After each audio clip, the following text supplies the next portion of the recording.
Forgive the length of this message. This is the first and possibly the last time I'll have access to a computer, so I thought I'd better write this all down while I can and get it to those who should know. I'm leaving town. I don't know where I'm going. I'm just getting as far away as I can. Okay, so, as some of you may know, I took out a loan and opened my own auto shop a little over a year ago. Business has been going decently well. I can't complain. And I've always been grateful to all of my customers who would come to me exclusively when God knows there are so many already established places in town. I've been doing well enough that I was able to hire on my buddy Neil a few months ago, and he's been working hard and helping out really well, as I always knew he would. Well, I needed to take a day and go to a Lamaze class with Rebecca last month, and so I entrusted the shop to Neil for the morning and most of the afternoon. That's the day I think everything actually started, because when I got back, he seemed to be in a stupor and was covered in oil. He'd even had some smeared across his face, as if he'd tried to drink it or something. I told him to go home and clean himself up, because we had no clients at the moment, and I could take care of anyone who came in for the time being. He came back 45 minutes later, but he was still much quieter than usual. He worked as well as he ever did, but something just seemed off about him. I asked him if anything happened while I was out, and he just shook his head. I asked how many clients we had, and he just muttered something unintelligible. I asked him to repeat himself, and he turned and glared at me, and for the briefest moment, I could have swore his eyes appeared to be completely black. No iris, no sclera, just utter all-consuming blackness. I stumbled back and bumped a shelf, knocking things down. When I looked back at him, he was still looking at me, but he didn't seem to be glaring hatefully the way he had before.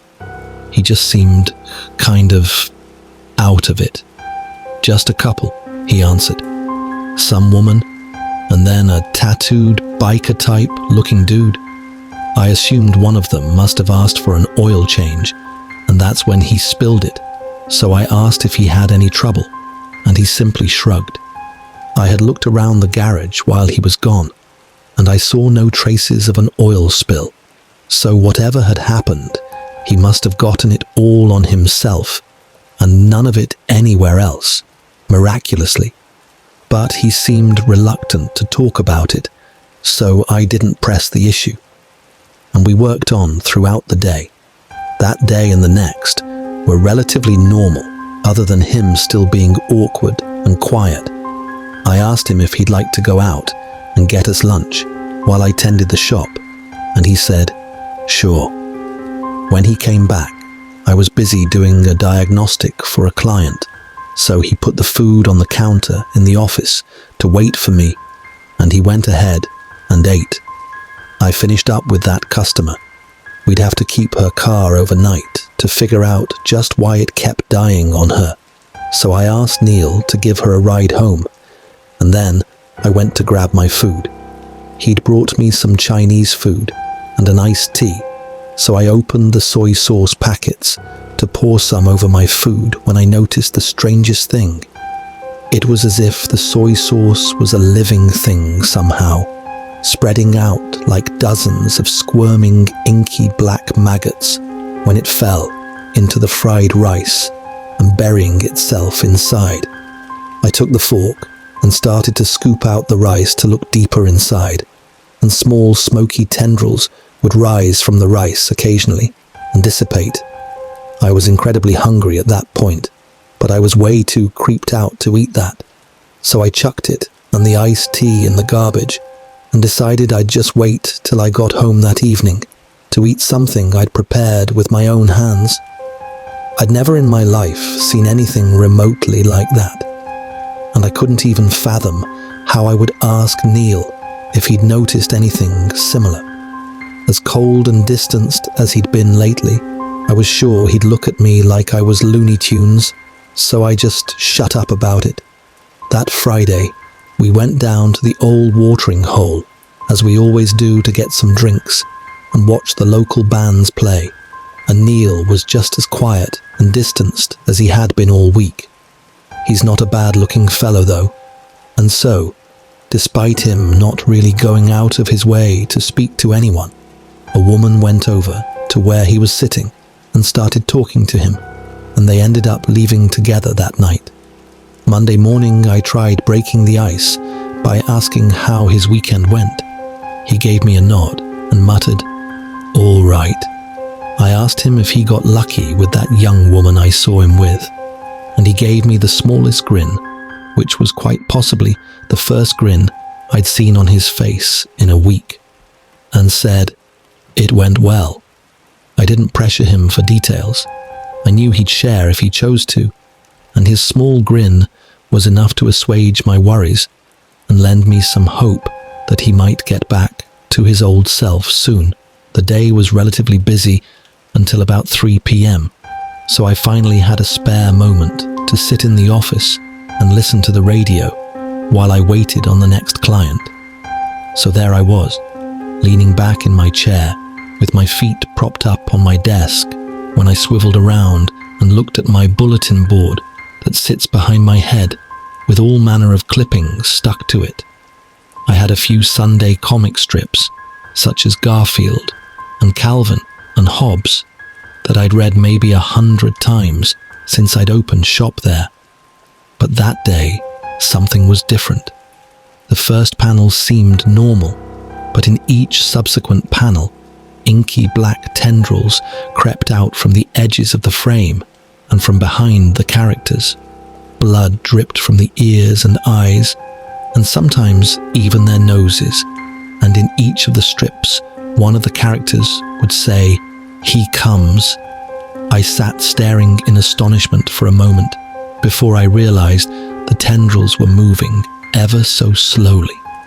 And then each of the characters' heads turned ever so slowly towards me, and I threw myself back away from the bulletin board, sliding over my desk and onto the floor. I ran out into the garage and yelled for Neil. I could not be the only one to see this. To my surprise, he had gone, and so I hesitantly walked back to the office and peered inside. The comics were still corrupted, but they no longer appeared to be moving. I crept over to it and reached out to pluck one of the comics free, when I noticed the inky black tendrils starting to seep across the page towards where my fingers were at least 3 times as fast as they'd moved before, and I jerked my hand away. Nothing good could possibly come from letting that blot of ink touch my skin. Of course, I ripped the entire bulletin board down, burned it in a tin trash can out back, and never spoke of it again. That night, I went home and my wife was already in bed, fast asleep. My mind was racing, and I couldn't even bring myself to eat dinner that night. With no one to vent my worries to, I fell into a restless sleep and kept awaking to nightmare after nightmare, seemingly every hour of the night, until I just gave up on sleep entirely. That Friday, I went to the bar again, even though my wife couldn't drink, being pregnant and all, and Neil wasn't really any fun to hang with anymore, and none of my other friends could seem to be reached. I just needed to get a good buzz, and I'd start feeling better, I reckoned. After downing a couple beers, I excused myself to the restroom when I noticed I was more inebriated than I'd estimated, so I leaned over the sink to splash some water onto my face. And that's when I heard it. Like a sheet of fabric being dragged across a floor, a voice rasped ever so quietly out of the drain. It sounded like a prolonged exhale for the longest time, until I finally recognized words hidden amongst all those vowels. "Hey, Combs," cracks appeared in the porcelain, snaking out from the ring around the drain. At least, they looked like cracks at first, but after a few seconds, I recognized them as the same tendrils of corruption I'd seen in the comics earlier that week, snaking their way slowly along. I stumbled backwards out of the bathroom door and right into someone's chest. I turned around and stared up into the pitch-black eyes of a 6.5-foot biker with tattoos covering every piece of exposed skin, besides his hands and head. I stumbled quickly away from him, and his evil, piercing gaze followed me as I retreated through the bar. It felt like a dream, where whenever you're running for your life, it feels like running through quicksand. As I walked across the room, I noticed the biker wasn't the only one staring at me. It seemed every pair of eyes in the place were focused on me, and more than half of those eyes appeared to be perfectly black, with no hint of iris or sclera. A few lips moved, and though I couldn't hear their voices over the sound of the jukebox, I could easily guess what they were saying. "He comes." I didn't get a wink of sleep that night. I haven't been getting much sleep for the past couple of weeks, as a matter of fact, which I'm guessing those of you who've spoken to me recently could have guessed. I keep seeing those pitch-black eyes staring at me. I'm afraid everyone I see will turn and whisper those words to me, staring deep into my soul with that evil glare. Every time I go near a sink or go to grab a bite to eat, I'm afraid I'll see those inky, snaking tendrils squiggling towards me. Even my wife has seemed cold and distanced lately. Then tonight, as I'm driving home from work, struggling to keep my eyes open so that I don't drift into oncoming traffic, my cell phone rang, and it was Rebecca. She was on her way to the hospital to have our baby, and for the first time in 2 weeks, I was actually happy. She was in the labor room, strapped to a monitor when I got there, watching for her contractions. She barely noticed when I walked in, but didn't seem startled when I sat down beside her and took her hand in mine. I tried talking to her, but she was unresponsive, and I was so tired I didn't even realize I had started to drift off to sleep until the nurses came in and started moving her to the delivery room about a half hour later. I put on my scrubs and a hairnet and went in with her to hold her hand and coach her through like they'd trained us in Lamaze when she started cursing and screaming. I was prepared for that, as well as her ever-tightening grip on my hand. But when I saw the movement in her tummy, my mind started to reel. The doctor said the baby was crowning and told her to push. I echoed his orders, and she screamed at me with a voice I couldn't begin to describe. When I looked down at her, she was staring up at me with those same eyes I'd seen on the biker, the same eyes I thought I'd seen on Neil weeks before. I tried to jerk my hand away, but she maintained her grip. Black tar-like blood splashed the front of the doctor's scrubs, but he seemed to pay no heed. When I looked at her tummy again, black veins seemed to stand out beneath her skin, pulsating. She continued to stare at me, and she was no longer screaming, just grinning, those obsidian eyes boring into me. To invoke the Nesperdian hive mind of chaos, she breathed in a raspy voice. "He who waits behind the wall," the doctor continued, as he stared down at the child, my child, lying silently, cradled in his blood-stained hands. He looked up and raised the baby, and it appeared to be covered in oozing, inky black liquid, much like that had covered Neil a couple of weeks prior. It did not cry out, but it was alive, and it moved when he held it up. When its eyes opened, they were as black as my wife's, as black as the doctor's. In unison, they all breathed his name. "Zalgo!" I ripped my hand free of my wife's iron grip and stumbled out of the room, barreling into the nurses passing in the corridor just outside. When I stood up and looked back into the room, I could see the inky black tendrils seeming to extend from the doctor and my newborn across the floor to where I stood. I turned and ran down the hall to the elevator and slammed my finger into the buttons. When I looked back, the tendrils had come into the hallway, yet no one else seemed to notice until it slithered over their feet and up their legs, at which point they abruptly stopped, turned, and looked at me with those same obsidian eyes. I abandoned my effort to call the elevator and broke into a panicked run for the stairs. I ran down the 15 flights of stairs all the way to the lobby, tore ass out into the parking lot, hopped in my car and started driving. I didn't know where the fuck I was going. I just had to get the fuck away from there. I don't know if I'm going crazy. It certainly seems like it, but I just can't be around anyone I know anymore. They all have those same eyes and those same dead stares, and even my child, oh God, my baby.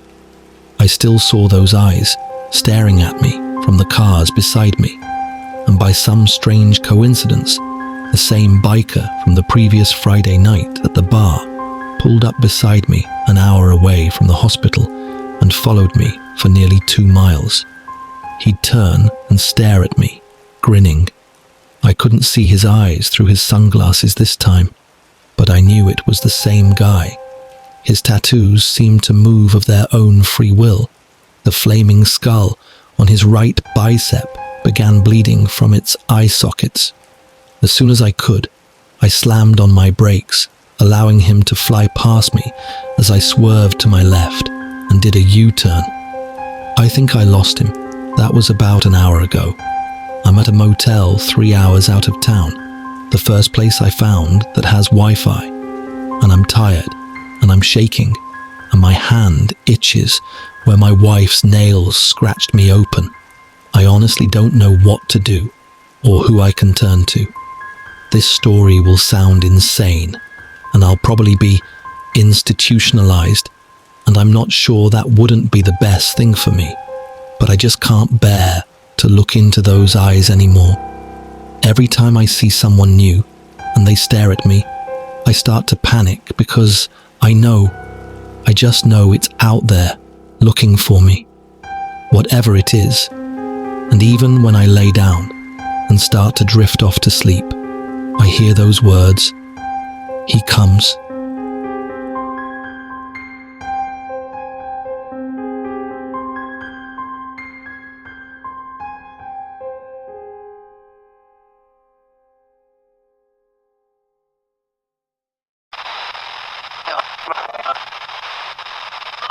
재밌겠다.